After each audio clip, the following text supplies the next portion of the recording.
সচিবালয়ে পড়েছে 5 মন্ত্রণালয়ের দুর্নীতির নথি। উদ্ধার সহজ হবে না, ব্রিফিংয়ে জানালেন উপদেষ্টারা।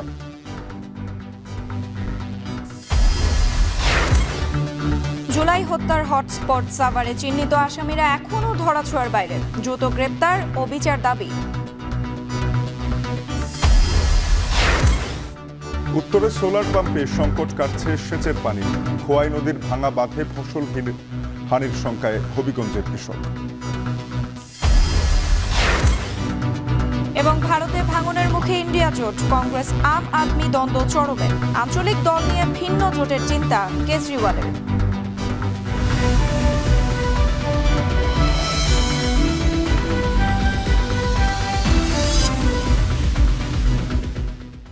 স্বাগত এখন বাজারে। পুরো আয়োজন জুড়ের সঙ্গে আছি আমরা দুজন, আমি সুমাই রাত্রি এবং আমি তানজিম শাফিন। সচিবালয়ে আগুনের ঘটনায় 5টি মন্ত্রণালয়ের গুরুত্বপূর্ণ নথিপত্র পুড়ে ছাই হয়ে গেছে। এর মধ্যে দুর্নীতির প্রমাণ, প্রকল্পের অর্থ লোপাট সহ নানা দলিলপত্রও আছে। সন্ধ্যায় ফরেন সার্ভিস একাডেমিতে এক ব্রিফিংয়ে এ তথ্য জানান উপদেষ্টা আসিফ মাহমুদ। আর পরিবেশ বিষয়ক উপদেষ্টা বলেছেন, নাশকতা, ষড়যন্ত্র সব সম্ভাবনা মাথায় রেখেই এই ঘটনার তদন্ত হবে।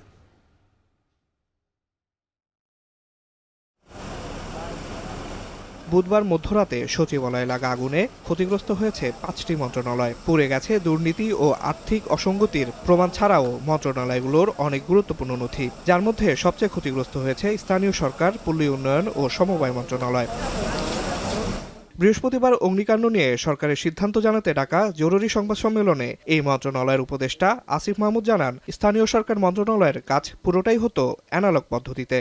পিরোজপুর জেলায় বিভিন্ন প্রকল্পের যে বরাদ্দ দেওয়া হতো সেখানকার পিডি সহ সেখানে পুরো একটা কার্টেল করে সেখানে অর্থ লোপাটের প্রাথমিক প্রমাণ আমরা পেয়েছি এবং এর সাথে সাবেক মুখ্য সচিবেরও প্রাথমিক সম্পৃক্ততার প্রমাণ পাওয়া গিয়েছে। ফাইলগুলো ছিল মন্ত্রণালয়ে, সেগুলো ক্ষতিগ্রস্ত হয়েছে। যুব ক্রীড়া মন্ত্রণালয়ের নথির কার্যক্রম অনলাইনে থাকার কারণে সেটা আমরা রিকভার করতে পারবো, কিন্তু স্থানীয় সরকার, পল্লী উন্নয়ন, সমবায় মন্ত্রণালয়ের কার্যক্রম পুরোটাই অ্যানালগ ভাবে হয়, পুরোটাই ফাইলে হয়। সুতরাং যে শাখাগুলোর নথিগুলো আসলে পুড়ে গেছে সেগুলো কতটুকু রিকভার করা যাবে সেটা ক্ষয়ক্ষতি নিরূপণ করার জন্য আমাদের মন্ত্রণালয়ের পর্যায়ে একটা কমিটি আমরা করেছি। নাশকতা ও ষড়যন্ত্রের বিষয়টি মাথায় রেখেই এই ঘটনার বিস্তারিত তদন্ত হবে বলে জানান পরিবেশ, বন ও জলবায়ু পরিবর্তন বিষয়ক উপদেষ্টা রিজওয়ানা হাসান। এজন্য উচ্চ পর্যায়ের একটি কমিটিকে 3 দিনের মধ্যে প্রাথমিক প্রতিবেদন দিতে বলা হয়েছে। আজকে একটি জরুরি সভা হয়েছে মাননীয় প্রধান উপদেষ্টার সভাপতিত্বে। সেখানে সিদ্ধান্ত হয়েছে যে একটি অনেক উচ্চ পর্যায়ের কমিটি কাজ করে 3 দিনের মধ্যে প্রাথমিক রিপোর্ট দেবে এই অগ্নিকাণ্ডের ঘটনার বিষয়ে, আমাদের সকলের নিরাপত্তার বিষয়, এবং এইখানে আমাদের রাষ্ট্রীয় অনেক গুরুত্বপূর্ণ দলিলগুলো থাকে। ফলে এই বিষয়টাকে সরকার খুবই গুরুত্বের সাথে নিয়েছে।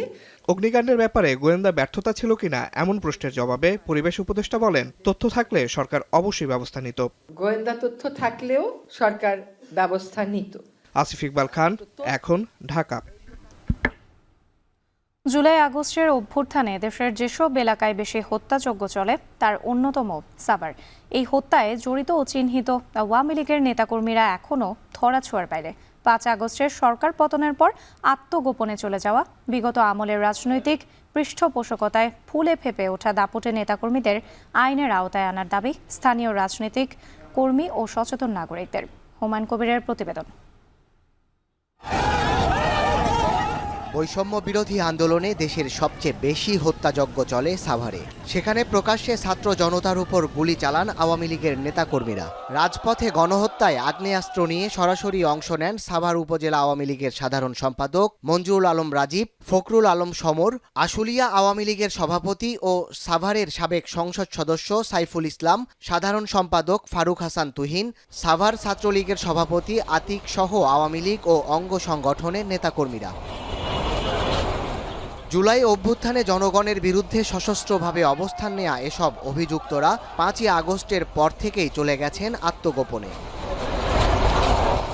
জুলাই আন্দোলনের সংগঠক, রাজনৈতিক নেতৃবৃন্দ ও স্থানীয়দের দাবি, রাজনীতিকে ঢাল বানিয়ে অপরাধমূলক কর্মকাণ্ডের সঙ্গে জড়িতদের দ্রুতই দৃষ্টান্তমূলক শাস্তির আওতায় আনতে হবে।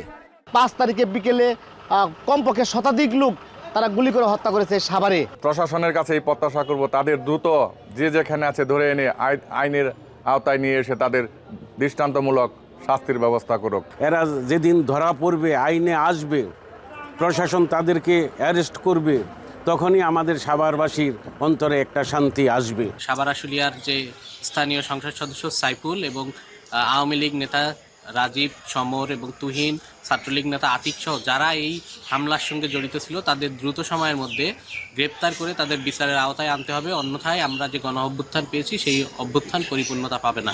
খুঁজে খুঁজে তাদের বের করতে হবে। অনেকের কাছে ভিডিও আছে, অনেকে আমাদের চাক্ষুষ প্রমাণ আছে।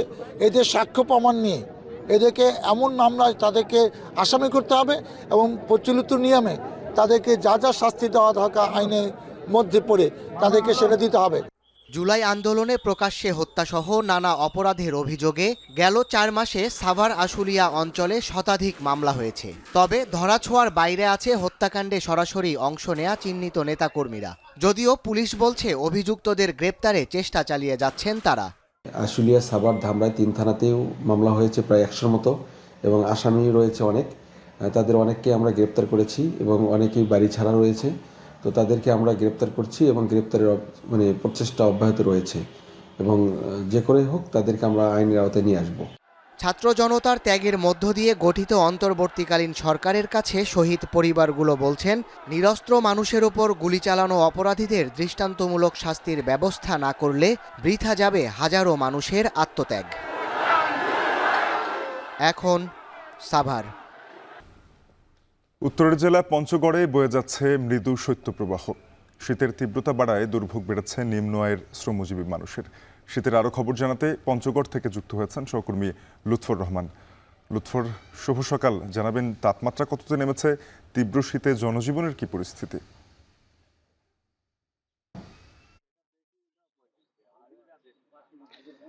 সাফির, প্রান্তিক জেলায় বরাবরই কিন্তু শীতের তীব্রতা একটু বেশি থাকে। এবারে কিন্তু সেরকম চিত্রই আমরা লক্ষ্য করছি। আমরা দেখেছি বেশ কয়েকদিন ধরে তাপমাত্রা কিন্তু এক অঙ্কে বিরাজ করছে। গতকাল পঞ্চগড়ের সর্বনিম্ন তাপমাত্রা 9.5 ডিগ্রি সেলসিয়াস রেকর্ড করা হয়। এটি কিন্তু দেশের সর্বনিম্ন তাপমাত্রা ছিল। আজ সকালেও পঞ্চগড়ের সর্বনিম্ন তাপমাত্রা মাপা হয়েছে 9.5 ডিগ্রি সেলসিয়াস। তাপমাত্রা কিন্তু এখনো এক অঙ্কে বিরাজ করছে এবং শীতের যে তীব্রতা সেটি কিন্তু রয়েছে। আমরা যদিও দেখেছি যে গত কয়েকদিনে শীতের যে বেশ তীব্রতা সেটি কিন্তু সন্ধ্যা থেকে সকাল পর্যন্ত বেশি থাকছে। যদিও দিনে সূর্যের দেখা মিলে, তবে বিকেল গড়াতে কিন্তু তাপমাত্রা আবারও নামতে থাকে এবং রাতভর বৃষ্টির মতো কুয়াশা ঝরে এবং সকাল পর্যন্ত হালকা কুয়াশা থাকে এবং তারপরে কিন্তু সূর্যের দেখা মিলে এবং দিনের তাপমাত্রা সেটি কিন্তু 27 থেকে 28 ডিগ্রি সেলসিয়াস পর্যন্ত উঠে যায়।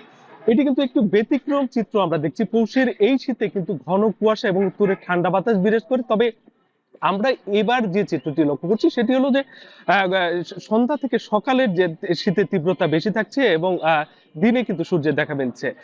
তবে এই শীতের তীব্রতা বাড়লেই কিন্তু পঞ্চগড়ে খেটে খাওয়া নিম্ন আয়ের মানুষের দুর্ভোগ বাড়ে। আমি এই মুহূর্তে রয়েছি পঞ্চগড় জেলা শহরে ধাক্কা মারা ট্রাফিক মোড়ে। এখানে কিন্তু শ্রমজীবীর মানুষরা অপেক্ষা করেন, বিশেষ করে লোড আনলোড এবং কুলি শ্রমিক যারা রয়েছেন তারা কিন্তু এখানে অপেক্ষা করেন। তারা এখান থেকে বিভিন্ন কাজে যান। তবে তারা আমাদেরকে জানিয়েছেন যে শীতের কনকনে শীতের মধ্যে তাদেরকে সন্ধ্যা থেকে সকালে কাজ করতে তাদের খুব দুর্ভোগ পোহাতে হয়। কনকনে ঠান্ডার মধ্যে কাজ করতে তাদেরকে ভোগান্তি পোহাতে হয়। এর পাশাপাশি জানিয়ে রেখে পঞ্চগড়ে যারা বালি এবং পাথর শ্রমিক রয়েছেন তারাও কিন্তু খুব কষ্টে তারা কাজ করেন। আর পঞ্চগড়ে অসহায় যারা নিম্ন আয়ের মানুষ রয়েছেন, শীতের তীব্রতা বাড়ায় তাদেরকে আমরা দেখেছি খড়কুটো জ্বালিয়ে শীত নিবারণের চেষ্টা করছেন। যদিও জেলা প্রশাসনের পক্ষ থেকে এখন পর্যন্ত 12,000 শীত বস্ত্র বিভিন্ন উপজেলার মাধ্যমে তারা বিতরণ করেছেন। এর পাশাপাশি 30 লাখ টাকা কিন্তু শীত বস্ত্রের জন্য তারা বরাদ্দ পেয়েছেন। তবে তা কিন্তু এই জেলার বিরাট অঙ্কের দরিদ্র অসহায় মানুষের জন্য যথেষ্ট নয় বলে তারা আমাদেরকে জানিয়েছেন। পাশাপাশি জানিয়ে রেখে আমরা তেঁতুলিয়া আবহাওয়া পর্যবেক্ষণাগারের কর্মকর্তাদের সাথে কথা বলেছি।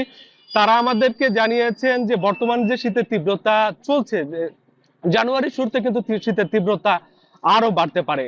আজ কিন্তু এই মুহূর্তে আসলে চারপাশে কিন্তু সূর্যের দেখা মিলেছে এবং মিষ্টি রোদ। তবে উত্তরে যে ঠান্ডা বাতাস সেটি কিন্তু আসলে থেমে থেমে বয়ে চলেছে। তো শাফিন, এই ছিল আমার কাছে পঞ্চগড় থেকে সার্বিক চিত্র।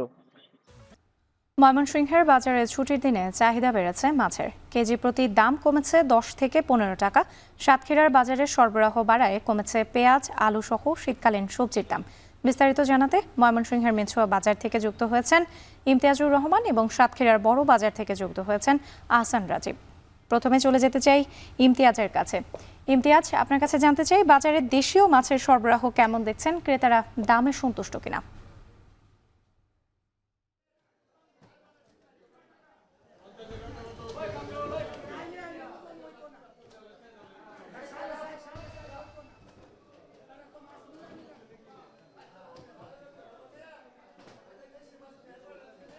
রাত্রি ময়মনসিংহের মেছুয়া বাজারে আজকে পাইকারি যে মাছের আড়ত রয়েছে সেখানে আমরা কিন্তু চাষের মাছের প্রচুর সরবরাহ দেখতে পাচ্ছি। ময়মনসিংহের বিভিন্ন উপজেলাতে রয়েছে, পাশাপাশি রাজশাহী, বগুড়া থেকেও কিন্তু প্রচুর চাষের মাছের আমরা সরবরাহ দেখছি, যার কারণে কিন্তু গত 2 থেকে 3 দিনের ব্যবধানে সব ধরনের চাষের মাছে 15 থেকে 20 থেকে 25 টাকা পর্যন্ত কিন্তু দাম কমেছে।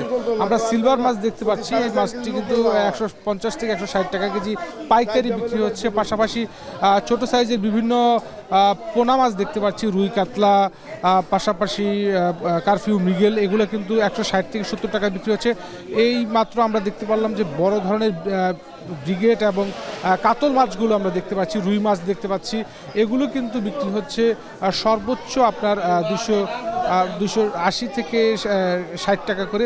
এবং যেটা বলছিলেন বিক্রেতারা যে মাছের সরবরাহ বাড়ার কারণে কিন্তু 2-3-4 দিনের মধ্যে কিন্তু মাছের দাম কিন্তু অনেকটা কমেছে এই মেছুয়া বাজারের পাইকারি আড়তগুলোতে। তবে মাছের বাজার নিয়ে কিন্তু রাত্রি মিশ্র প্রতিক্রিয়া রয়েছে। ক্রেতারা আবার বলছেন যে এখনও দাম চড়া রয়েছে। তবে বিক্রেতা এবং চাষিরা যেহেতু সরাসরি এখানে বিক্রি করার জন্য আসেন, চাষিরা বলছেন খাদ্যের দাম বাড়ার কারণে, পরিবহন খরচ বাড়ার কারণে তাদের খুব একটা কিন্তু পোষাচ্ছে না। এবং একটু মাঝারি সাইজের যে রুই কাতলাগুলো আমরা দেখতে পাচ্ছি, কারফিউ মাছগুলো দেখতে পাচ্ছি, এগুলো 280 থেকে 70 টাকা এর মধ্যে কিন্তু বিক্রি হচ্ছে। পাশাপাশি অন্যান্য যে মাছগুলো রয়েছে আমরা সেই মাছেরও সরবরাহ দেখতে পাচ্ছি। বিশেষ করে সব ধরনের মাছই কিন্তু আজকে এখানে রয়েছে। মূলত এখানকার মূল ক্রেতা হলো যে একটু পরে যে খুচরা বাজারটি আমরা মেছুয়া বাজারে দেখতে পারবো, সেখানকার যারা বিক্রেতা তারা কিন্তু এখান থেকে মাছ কিনে নিয়ে যান। আমরা বড় ধরনের বোয়াল মাছ দেখতে পাচ্ছি, এই বোয়ালগুলো কিন্তু বিক্রি হচ্ছে সর্বোচ্চ 300 থেকে 320 টাকা কেজি। একটু মাঝারি সাইজের কাতল মাছ রয়েছে, সেগুলো বিক্রি হচ্ছে 280-70 টাকা করে। ঘাস কাপ রয়েছে এবং একটু বড় সাইজের যে রুই মাছগুলো আমরা দেখতে পাচ্ছি সেগুলো বিক্রি হচ্ছে 280-90-300 টাকা সর্বোচ্চ বিক্রি হচ্ছে। এবং যেহেতু আজকে শুক্রবার ছুটির দিন, আজকে কিন্তু একটা বড় ধরনের ক্রেতা সমাগম আমরা দেখতে পাবো মাছের বাজারগুলোতে।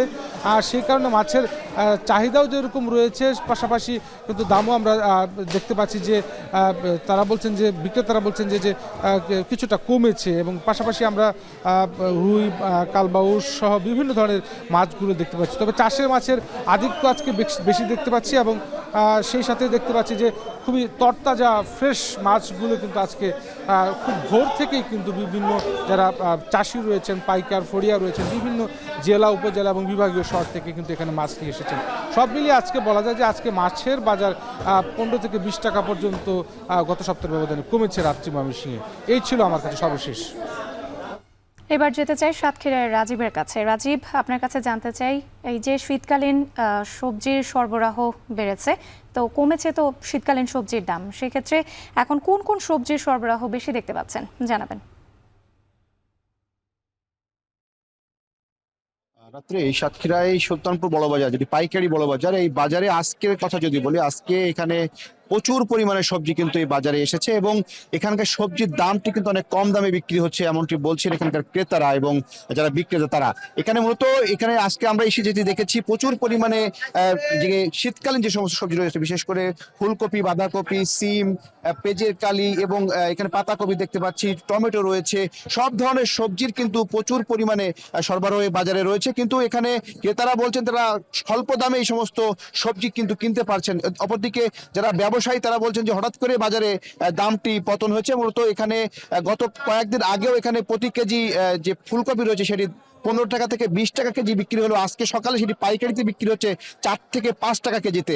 একই সাথে বাঁধাকপি সহ অন্যান্য যে শীতকালীন সবজি রয়েছে প্রত্যেকটি সবজি কিন্তু এখন 10 টাকার নিচে কেজিতে বিক্রি হচ্ছে, যেটি আসলে ক্রেতারা স্বস্তি পেলেও কিন্তু এখানকার যারা বিক্রেতা এবং প্রান্তিক পর্যায়ে যে সমস্ত কৃষকরা রয়েছেন তারা কিন্তু যে তাদের যে ন্যায্য মূল্য সেটি তারা পাচ্ছেন না বলে অভিযোগ করেছেন। মূলত এখানে সাতক্ষীরা জেলা ছাড়াও সাতক্ষীরার আশপাশের যে সমস্ত জেলা রয়েছে, বিশেষ করে যশোরের কেশবপুর, মনিরামপুর এবং খুলনার ডুমুরিয়া উপজেলার যে সমস্ত সবজি চাষিরা রয়েছেন তারা কিন্তু এই বাজারটিতে আসলে সবজিগুলো নিয়ে আসছেন, যার কারণেই স্থানীয় যারা কৃষক রয়েছেন তারা সবজিগুলো বাজারে নিয়ে এসেছেন, যার কারণে মূলত দামটি কমেছে বলে তারা আমাদেরকে বলছেন। এদিকে এখানে বৃষ্টিপাতের কারণে আসলে প্রথম দিকে তারা সবজিটি চাষ করতে পারেননি, সে সময় কিন্তু তারা কিছুটা পিছিয়ে পড়েছিলেন, যে কারণে মূলত বাজারে একসাথে এই সমস্ত সবজিগুলো একসাথে আসছে, যার কারণে মূলত বাজারে আসলে সবজির দামটি এভাবে কমে গিয়েছে। এছাড়া এখানকার আলু এবং বাজারে কিন্তু আমরা দেখেছি আলু যেটি কয়েকদিন আগেও বিক্রি হচ্ছিল 70 টাকায়, সেই আলু কিন্তু এখন 40 টাকা এবং 35 টাকা বিক্রি হচ্ছে। একসাথে যেটি দেশি পেঁয়াজ সেটি বিক্রি হচ্ছে এখানে 35 থেকে 40 টাকা কেজিতে। ভারতীয় যে আমদানিকৃত পেঁয়াজ রয়েছে সেটিও এখন বিক্রি হচ্ছে 35 থেকে 40 টাকা কেজিতে। তো সব মিলিয়ে বাজারের ক্রেতারা কিন্তু স্বস্তি প্রকাশ করলেও যারা বিক্রেতা এবং যারা কৃষক রয়েছেন প্রান্তিক কৃষক তারা কিন্তু বলছেন তারা ন্যায্য মূল্য থেকে বঞ্চিত হচ্ছেন। তো সব মিলে এই ছিল আমার কাছে সাতক্ষীরা সুলতানপুর বড়বাজার থেকে সবজি বাজারের সবশেষ তথ্য। ময়মনসিংহ ও সাতক্ষীরা থেকে যুক্ত ছিলেন সহকর্মীরা, জানাচ্ছিলেন বাজার দরের খবর। এবারে জানাবো ব্যতিক্রমী ময়ূর খামারের খবর। কুমিল্লার হোমনায় ময়ূর পালন করে তাক লাগিয়ে দিয়েছেন শাহ আলী নামে এক যুবক। পৃষ্ঠপোষকতা পেলে খামারটি আরও সম্প্রসারণ করতে চান তিনি।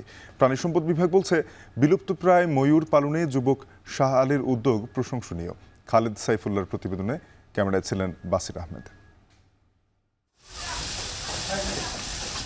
পেখম মেলে নাচছে নীল ময়ূর। তামাটে সবুজ ও নীল রঙের মিশ্রণে সজ্জিত চওড়া পালক যেন মুগ্ধতা ছড়াচ্ছে চারপাশে। বনে বাজারে উড়ে বেড়ানো অন্যান্য পাখির মতো ময়ূরকেও পোষ মানিয়েছেন কুমিল্লার হোমনার বাবরকান্দি গ্রামের যুবক শাহ আলী। শুধু পোষ মানানো নয়, ময়ূর পালনে ভাগ্য বদলেছে তার। বাংলাদেশে ময়ূর একটি বিলুপ্তপ্রায় পাখি। যারা শখের বশে ময়ূর পালন করে থাকেন তারা এই পাখিটি আমদানি করে থাকেন বিদেশ থেকে। কুমিল্লার শাহ আলী নামে একজন যুবক, যিনি প্রথমে শখের বশে 2টি ময়ূর পালন করেন, এখন তিনি সফল ময়ূর খামারি। আমরা জানব কি করে তিনি ময়ূর পালনে সফল হলেন। লেখাপড়ার গণ্ডি না পেরোনো শাহ আলী 2019 সালে 1,65,000 টাকা দিয়ে একজোড়া ময়ূর কেনেন। প্রথমবার ময়ূরের 18টি ডিম থেকে ফোটে 12টি বাচ্চা। এর পরের গল্প সম্ভাবনা আর সফলতার। এখন পর্যন্ত তার খামার থেকে বিক্রি হয়েছে 250 ময়ূর, যার বাজার মূল্য 65 লাখ টাকা। যখন 1,65,000 টাকা দিয়ে ময়ূর কিনেছিলাম তখন আমার বাড়ির মানুষ অনেক কথা বলেছিল যে এত টাকা দিয়ে ময়ূর কিনে, আমি বলছি আমার শখ, কত টাকায় তো মানুষ নষ্ট করে। কিন্তু সেইখান থেকে আল্লাহর রহমতে আলহামদুলিল্লাহ আমি এখন অনেক ভালো আছি, বা এখান থেকে আমি মোটামুটি ভালো কিছু টাকা উপার্জন করতে পারি। শাহ আলীর সফলতা দেখে অনেকেই ময়ূর পালনে আগ্রহ দেখাচ্ছেন। এছাড়া দৃষ্টিনন্দন এই পাখি দেখতে খামারে ভিড় করেন অনেকে। আমরা এটা দেখে আসলে অনুপ্রাণিত হই যে সে কি সুন্দর একটা নিজেকে প্রতিষ্ঠিত করার চেষ্টা করতেছে। এই নানান ধরনের মানুষ নানান কথা বলবে, কিন্তু ওইটা পড়া না করে নিজের একটা যে ইচ্ছা ছিল ওই ইচ্ছাটা পূরণ করছে, যে দেখাই দিচ্ছে মানুষকে। ময়ূর পালন এর রোগ প্রতিরোধ ও চিকিৎসা সহ সব সহায়তা দেয়া হচ্ছে বলে জানায় উপজেলা প্রাণী সম্পদ অফিস। ময়ূর একটি বিলুপ্ত প্রায় পাখি, কিন্তু সেটা পোলট্রির শ্রেণীভুক্ত। সেই হিসাবে প্রাণী সম্পদ অধিদপ্তর অবশ্যই তাদেরকে সাপোর্ট দেবে এবং তাদের পাশে থাকবে, এবং তাদের যে পরামর্শ, মনিটরিং সবই কিন্তু আমরা করছি। ময়ূরের পাশাপাশি গরু, ভেড়া, তিতির ও কোয়েল পাখিও পালন করেন শাহ আলী, যেখানে কর্মসংস্থান হয়েছে অনেকের। খালেদ সাইফুল্লাহ, এখন কুমিল্লা। এবারে দেশের বাইরের প্রসঙ্গ। দিল্লিতে ইন্ডিয়া জোটের বড় 2 শরিক দল কংগ্রেস আম আদমি পার্টির দ্বন্দ্বে ভাঙনের মুখে ইন্ডিয়া জোট। এরই মধ্যে কংগ্রেসকে জোট থেকে বহিষ্কারে অন্যান্য শরিক দলের সঙ্গে আলোচনা শুরু করার হুঁশিয়ারি দিয়েছেন আম আদমি পার্টির নেতারা। অরবিন্দ কেজরিওয়ালকে দেশবিরোধী বলে কংগ্রেস নেতা অজয় মাকেনের মন্তব্যের পর চড়াও হলো আম আদমি পার্টি। বিস্তারিত জানাচ্ছেন সতীর্থ কর্মকার। बिल्कुल साफ हो गया है कि दिल्ली के चुनाव में দিল্লিতে বিধানসভা নির্বাচনের হাওয়া লাগতেই ইন্ডিয়া জোটে বেড়েছে উত্তেজনার পারদ। চরম পর্যায়ে পৌঁছেছে প্রধান দুই রাজনৈতিক দল কংগ্রেস ও আম আদমি পার্টির দ্বন্দ্ব। এবার দিল্লির সাবেক মুখ্যমন্ত্রী ও আম আদমি পার্টির নেতা অরবিন্দ কেজরিওয়াল জালিয়াতির রাজা বলে বিস্ফোরক মন্তব্য করেছেন কংগ্রেস নেতা অজয় মানেক। এমনকি লোকসভা নির্বাচনে আম আদমি পার্টির সঙ্গে দিল্লির জোট বাঁধার সিদ্ধান্ত ভুল ছিল বলেও মন্তব্য করেন তিনি। केजरीवाल हिंदुस्तान की राजनीति के अंदर अपने खुद के एम्बिशंस को फुलफिल करने के लिए किसी भी एक्सटेंट तक के जा सकता है। उसकी कोई विचारधारा नहीं है, कोई सोच नहीं है। जो व्यक्ति जरूरत पड़ने के ऊपर केंद्र सरकार को यूनिफॉर्म सिविल कोड के ऊपर, जरूरत पड़ने पे 370 आर्टिकल के ऊपर, जरूरत पड़ने के ऊपर सीए के ऊपर, हर चीज के ऊपर जरूरत पड़ने के ऊपर उल्टा स्टैंड ले सकता है, जो कि आइडियोलॉजिकली बीजेपी के समर्थन में है, उस व्यक्ति के ऊपर कैसे भरोसा किया जा सकता है? वो एंटी नेशनल है। বুধবার অজয় মানেকের দেয়া মন্তব্যে ইন্ডিয়া জোটের সবচেয়ে বড় দল কংগ্রেসের বিরুদ্ধে ফুঁসে উঠেছে আম আদমি পার্টি। মাকেনের বিরুদ্ধে ব্যবস্থা না নিলে ইন্ডিয়া জোট থেকে কংগ্রেসকে বের করে দেওয়ার দাবি তুলেছেন আম আদমি পার্টির জ্যেষ্ঠ নেতারা। 24 घंटे का वक्त हम दे रहे हैं। कांग्रेस की जो राष्ट्रीय लीडरशिप है, जो उनकी नेशनल लीडरशिप है, वो इस बारे में फैसला ले कि वो अजय माकन के बयान से सहमत है या असहमत है, और अगर असहमत है तो उनके खिलाफ कार्रवाई। ফেব্রুয়ারিতে হতে যাওয়া বিধানসভা নির্বাচনের মধ্য দিয়ে দিল্লির ক্ষমতা থেকে আম আদমি পার্টিকে হটাতে কংগ্রেস বিজেপির সঙ্গে ভেতরে ভেতরে কলকাঠি নাড়ছে বলে অভিযোগও তুলেছেন দিল্লির মুখ্যমন্ত্রী অতিশী মার্লেনা। कांग्रेस के जो प्रत्याशी हैं उनका चुनाव का खर्चा भारतीय जनता पार्टी से आ रहा है। भारतीय जनता पार्टी कांग्रेस के प्रत्याशियों की फंडिंग कर रही है। भारतीय जनता पार्टी के किसी भी नेता के खिलाफ ऐसा आरोप लगाया क्या? उन पे ये सवाल उठाए क्या? नहीं उठाए। लेकिन आज कांग्रेस पार्टी आम आदमी पार्टी पे, अरविंद केजरीवाल जी पे एंटी नेशनल होने के आरोप लगा रही है। মূলত অনেকদিন আগেই ফাটল ধরেছে ইন্ডিয়া জোটে। অধিকাংশ সময়ই কংগ্রেসের বিরুদ্ধে ক্ষোভ ঝেড়েছেন জোটের অন্যান্য শরিকরা। সম্প্রতি এই জোটে কংগ্রেসের নেতৃত্ব মানতে অস্বীকারও করেছেন তৃণমূল কংগ্রেসের সাংসদ অভিষেক বন্দ্যোপাধ্যায়। এমনকি মমতা ব্যানার্জিকে ইন্ডিয়া জোটের মুখপাত্র করা উচিত বলেও মন্তব্য করেছেন তিনি। এবার আম আদমি পার্টির সঙ্গে দ্বন্দ্ব তীব্র হওয়ায় রাহুল গান্ধীর দল কংগ্রেস বেকায়দায় পড়েছে বলে মনে করছেন সংশ্লিষ্টরা। ইন্ডিয়া জোট থেকে পুরোপুরি কংগ্রেসকে বাদ দিলে আঞ্চলিক দলগুলো নিয়ে আম আদমি পার্টি আলাদা একটি জোট গঠন করার পথে এগুতে পারবে বলে। 50 বছর পর দ্বিতীয়বার রেকর্ড সর্বনিম্ন তাপমাত্রার কবলে ভারত শাসিত জম্মু কাশ্মীর। অঞ্চলটির ঐতিহ্যবাহী পর্যটন স্থান ডাল লেক সহ বিভিন্ন জলাশয় বরফে রূপ নেয় দর্শনার্থীদের মনে যোগ করছে বাড়তি আনন্দ। তবে পানি সরবরাহের লাইন বরফ হয়ে থাকায় বাসিন্দাদের ভোগান্তি চরমে। বাড়ছে সেজনিত রোগ, পর্যটনবাহী নৌকার মাঝিদের আয়ে লেগেছে ভাটার টান। বিস্তারিত দেখুন প্রতিবেদনে। দেখে খেলার মাঠ মনে হলেও বাস্তবে এটি একটি জলাশয়। প্রচণ্ড শীতে ভারী বরফের আস্তর পড়ায় সেখানে ক্রিকেট খেলায় মেতেছে এক ঝাঁক শিশু কিশোর। খেলার নতুন এই অভিজ্ঞতা তাদের মনে যোগ করেছে বাড়তি আনন্দ। দৃশ্যটি ভারত শাসিত জম্মু কাশ্মীরের। রেকর্ড সর্বনিম্ন -8.5 ডিগ্রি সেলসিয়াস তাপমাত্রায় এই হাল জম্মু কাশ্মীরের দৃষ্টিনন্দন পর্যটন এলাকা শ্রীনগরের। সেখানকার ঐতিহ্যবাহী পর্যটন স্থান ডাল লেকের পানিও কঠিন বরফে রূপ নিয়েছে। 1974 সালের পর এ নিয়ে দ্বিতীয়বার এমন তীব্র ঠান্ডার কবলে শ্রীনগর। 50 বছর পর এই অভিজ্ঞতার সাক্ষী হতে পেরে খুশি পর্যটকরা। बहुत अच्छा लगा कश्मीर आकर, हमें फिर से आने का चांस मिलेगा तो हम बिल्कुल आएंगे। স্মরণকালের বরফ জমা এই শীত অনেকের জন্য উপভোগের উপলক্ষ হলেও স্থানীয়দের মাঝে ভোগান্তির মাত্রাটাই বেশি।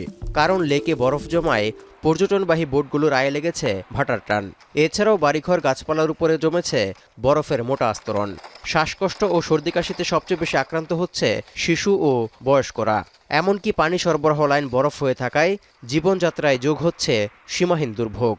मैं पहली बार देख रहा हूँ इतनी ठंड है। मैं अपने घर की बात करूं, हमारी जो वाटर सप्लाई है, टंकी जो जितना कुछ है सब बिल्कुल फ्रीज हो चुका है।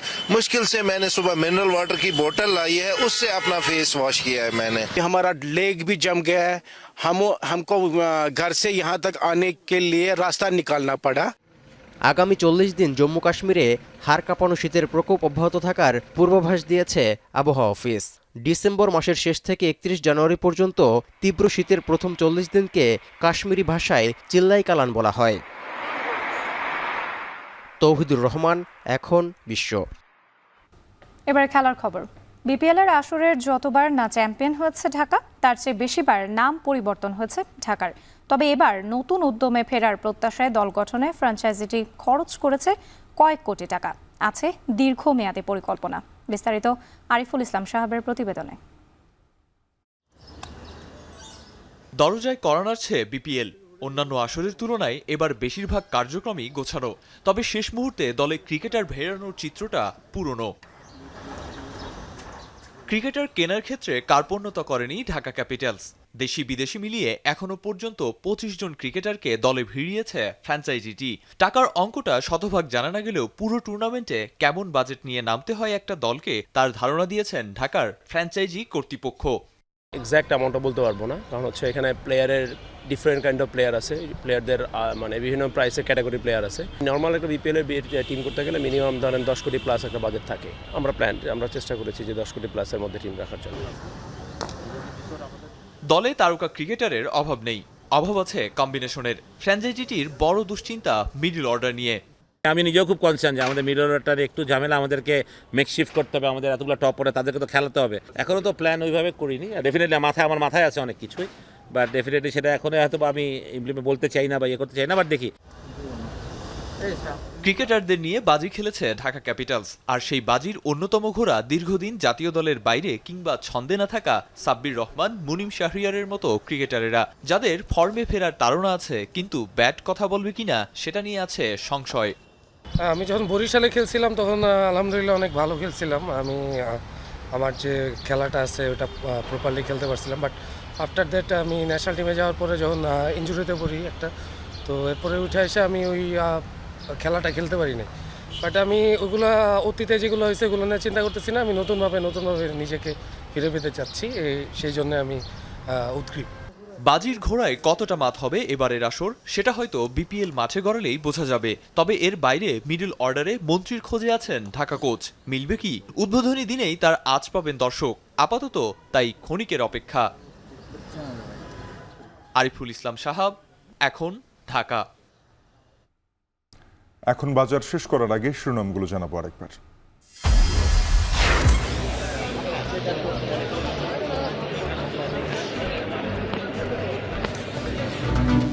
সচিবালয়ে পড়েছে 5 মন্ত্রণালয়ের দুর্নীতির নথি। উদ্ধার সহজ হবে না, ব্রিফিংয়ে জানালেন উপদেষ্টারা। জুলাই হত্যার হটস্পট সাভারে চিহ্নিত আসামিরা এখনও ধরাছোঁয়ার বাইরে, দ্রুত গ্রেপ্তার ও বিচার দাবি। মধ্যরাত থেকে কর্মবিরতিতে নৌযান শ্রমিকরা। স্থবির নৌপথে পণ্য পরিবহন, ঝুঁকিপূর্ণ রুটে নিরাপত্তা নিশ্চিত সহ 7 খুনের বিচার দাবি। এবং ভারতে ভাঙনের মুখে ইন্ডিয়া জোট, কংগ্রেস আম আদমি দ্বন্দ্ব চরমে। আঞ্চলিক দল নিয়ে ভিন্ন জোটের চিন্তা কেজরিওয়ালের। এই ছিল এখন বাজারের আয়োজনে। এখন টেলিভিশন ওয়েবসাইটে দেখতে ভিজিট করুন www.ekon.tv। এছাড়া যুক্ত থাকুন ফেসবুকে facebook.com/tv.ekon এবং ইউটিউবে দেখতে ভিজিট করুন youtube.com/c/ekontv।